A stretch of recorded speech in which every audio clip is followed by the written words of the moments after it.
Do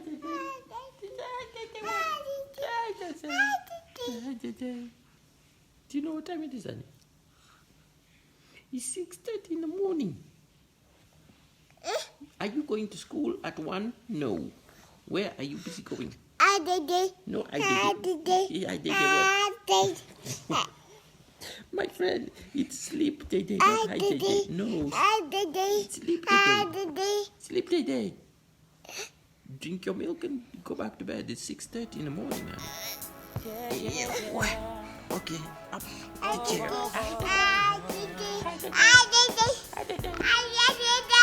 Anawacha watu hoi kila kipita mitaani wanasema sana toto na mapozi cheki anavovaa cheki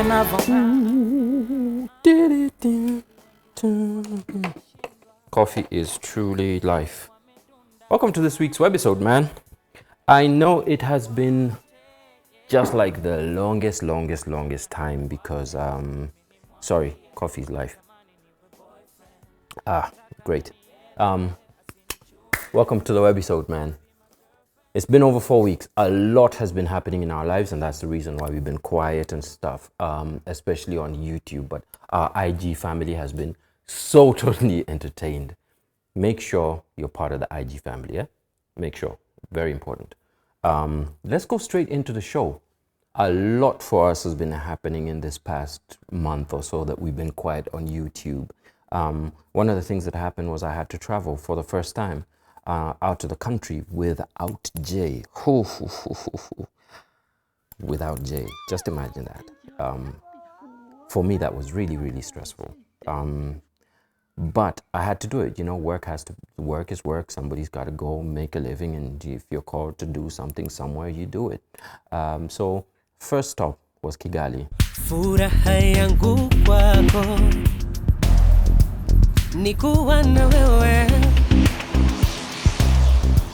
usinitoke machoni mwako nikuone milele ila usiwasikize wanayosema eti mimi sikufaa. So I landed in Kigali a couple of hours ago. It's a lovely place, clean place. This is not the first time I've been here. I've been here a couple of times before, but this is the first time that I'm here without, you know, when Jay's there. And Jay's in Nairobi. I'm here. I don't know how I'm going to deal with this night. And I'm here for a couple of nights, you know. I've already called home like 3-4 times. The nanny's beginning to lose her cool with me. She's just like, you know what, get on with your life. Let the baby just be happy and live. Because every time Jay hears my voice, obviously, she's going to start causing a ruckus. Where's daddy? It makes me wonder, you know, how do parents who have to work abroad operate with this kind of lifestyle? Leaving your child somewhere else and having to work somewhere else. Especially women, you know, with all that emotion. How do you feel? Just makes me wonder. Yes, on the better side, I know the Marriott stay was amazing. The hotel is just to die for. But being away from your baby, there's no bed, there's no food, there's no place in the universe that I would rather be in than in my bed with my baby and just, you know, making sure she's okay, she's happy. But on the better side, the streets of Kigali, my gosh, the streets, clean, spick and span, such a neat place. And you know, it makes you wonder, is this Africa? Is this really Africa? It's something to aspire to, despite the fact that I come from Nairobi, which is one of the most populous, one of the most progressive cities in East Africa and possibly Africa. But we're nowhere as clean as that. And I hope that, you know, we take a leaf. I also managed to go to Intare Conference Center, which is, to be very honest, I think one of the best concert and conference arenas available in East and Central Africa. And this is no lie. The acoustic treatment here was amazing. I just, you know, as a music producer and also as a musician, I was thinking to myself all the time I was there, I would love to have a concert here. I would so love to do a concert here. So after the concert hall at Kigali, so why am I calling it a concert hall already? I've given it a name. Entire conference center. After going there, we went to the memorial center, the Genocide Memorial Center in Kigali. That was somber. The topic for this week is love, and that's part of the reason. My visit to that place actually inspired this particular show, because going in there, seeing what you know, all the artifacts of genocide. I don't even know why they're called artifacts. You look at clubs that people used to kill each other, machetes people used to cut each other up to death, crude weapons like guns, homemade guns, and you look at the write-ups. Some of the write-ups talk about mass rape. Some of the write-ups talk about how the children were displaced and orphaned. People were being killed. I remember looking at just, you know, photographs that were hung on pieces of string, and it's quite an experience. I think Kenyans, especially with all the political bickering, need to visit that site and see what tribal war, which is what it was, can do. In a very short span of time, nearly a million people died. Nearly a million people died in literally six months. You know, a very short war, and lives were lost, dreams were lost. All they are now is memories, and there's skulls and stuff. Some stuff I decided, because this is a kids program, I'm not going to put on the show. But one of the things that I'd like you to see is what I saw, which is photographs of little babies dead, killed, and all we have now is their memories and their names, because they were from a different tribe. Yeah. Cut. Sorry, it's actually very traumatic. I'm still thinking about it, and it's hard to deal with. My daughter's called Wendo. I tell you why Wendo, because her Kikuyu mother, in Kikuyu it means love. In Luo, the same word, same spelling, means visitor. Wendo is a special visitor, a visitor of love. That's what I call her. That's the African version, you know, of love. And love came to visit us, you know. So JJ's other name is Wendo. That's her African name. Not Atieno, not Wanjiro, but a name that cuts across.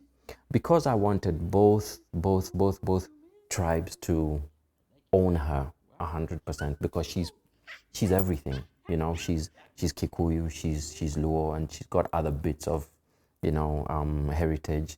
If I were to be very frank, she's Cushitic, she's Nilotic, and she's Bantu, the ultimate African queen.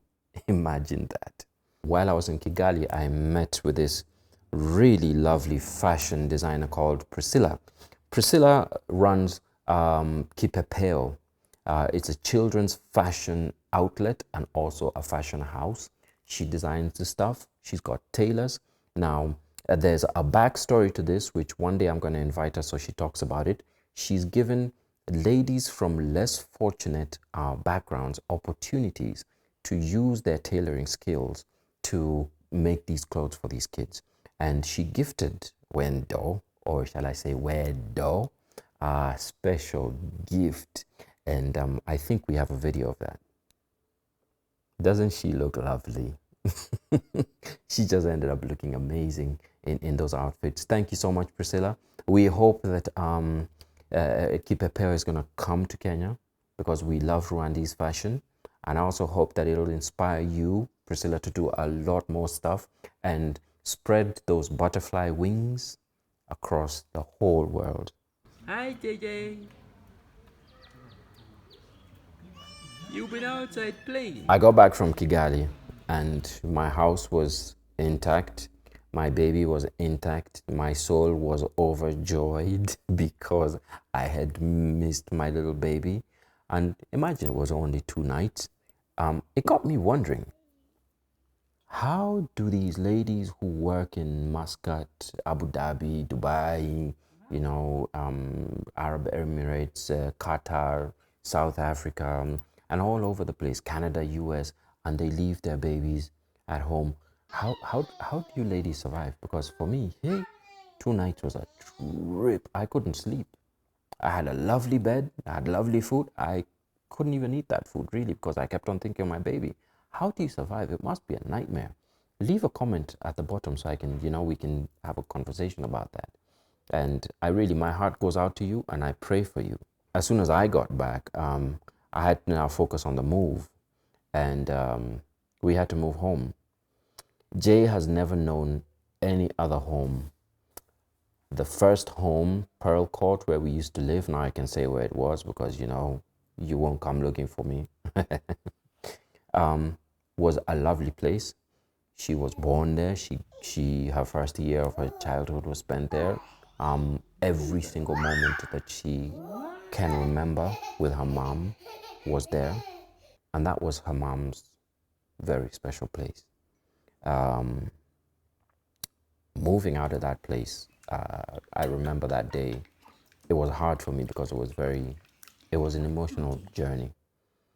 I didn't even want to shoot video. I thought, let me shoot a video of me moving, and then I thought, nah, I don't want to see people. I don't want people to see me crying, because that's literally all I was doing. I was grumpy and crying. I had a very lovely mover. He came in with this crew and he said, don't worry, don't touch anything, not even a spoon. You just go, take care of your baby. We will move everything out, pack it, make sure it's in your new home, unpacked and ready for use. So they literally transitioned me to our new space, which you can see, and I'll introduce a bit of it, just a bit of it. It's a small house that Jay has started adapting to, but it had its challenges. Ask me. What I did as soon as we moved here was I started washing Jay outside. But guess what happened? And then I realized not all waters are created equal. Ha! Man, was that a trip? So what happens is when Jay has a change, either in the materials she's wearing or the water she's washing with, or even just the change in temperature and stuff, or food, her eczema comes, and it comes badly. Now, when I realized this, I was like, okay, so what am I going to do? I've moved to a place where the shops, you can't walk to shops, you can't walk to the chemist, so you can't get medication and stuff. And then I stumbled upon my Dawa. Let me tell you about my Dawa. This thing is an online app. It's a mobile app, and also they've got a website where you can order for stuff and it gets delivered to you directly. My gosh, was that a lifesaver? Because now, me, Mr. Smart One, on Sundays, I'm home alone. Nobody to send, and I don't want to jump into the car with my baby driving, I don't know where.